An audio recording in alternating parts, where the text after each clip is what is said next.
It is April the 27th. Michael Vaughn with Brian Acker for this month's review. And from the performance report I saw, it was a pretty good month. We had a great month. Can even give you an update of up to last night, April 26th. The Canada Fund is up 5.52% as of last night. And our U.S. fund hitting new highs. Good. Up 10.84%. So the U.S. is certainly chugging along. Canada, I guess, here is struggling a bit from the quarter end of March 31st. I want to talk about Canadian dollar, U.S. dollar, yeah. Because I know we're hedged. You have taken, it's currency protection. Right. But somehow I kind of miss it and think, shouldn't we be getting a free ride with the increase in value of the Canadian dollar? Right. So you've got to think of the portfolio, the U.S. portfolio, in terms of it's all in U.S. dollars. So as the Canadian dollar moves up, yes, all those U.S. dollars, all those stocks are going down. Correct. So all the hedge does, and maybe the dirty word here is the hedge, but all we're doing is selling forward an equal amount of those U.S. dollars in Canadian dollars. So whatever the portfolio goes down in terms of the up currency, we're making the gains in the currency.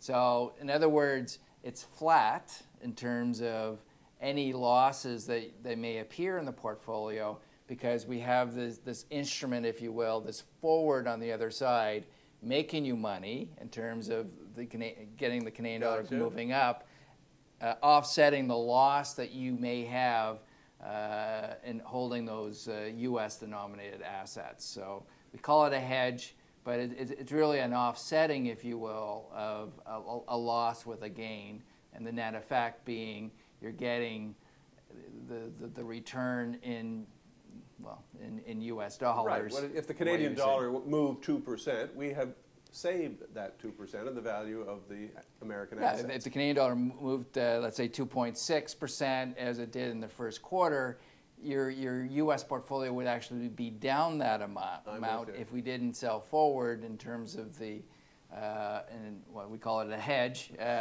So we made that 2.6 back on the hedge. We lost it on the U.S. and we added them together. Well, obviously, there's no gain or loss. I got it. I appreciate that currency protection. A couple other things I want to talk about is the U.S.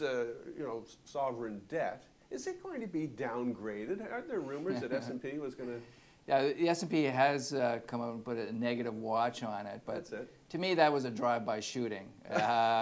This is ridiculous, and I think the S&P should be admonished for it, and I think they have publicly. We did a bunch of work. Certainly, the Federal Reserve publishes great amounts of financial detail. We've taken that financial detail and actually looked through it in terms of what we look at through our lens in terms of how we look at stocks.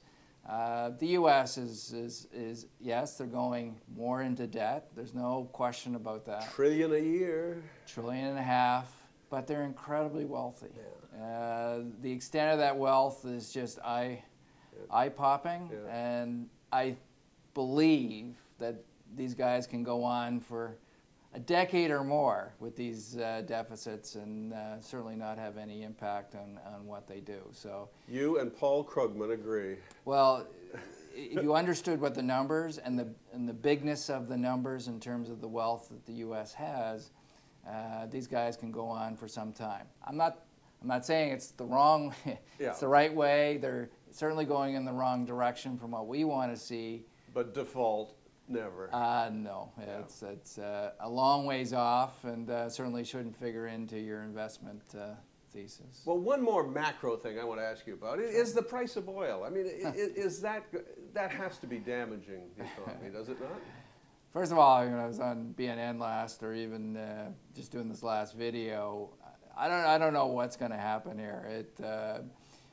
I wish that I had a newspaper a year from now and I can actually look at the financial press, because any price that I could see in the future, let's say gold was $800 an ounce, or long bonds were 8%, or long bonds could be 1%, or the Canadian dollar or the US dollar, no matter what numbers you would see in the terms of what out a year, I could come up with a plausible scenario on what had happened during the year.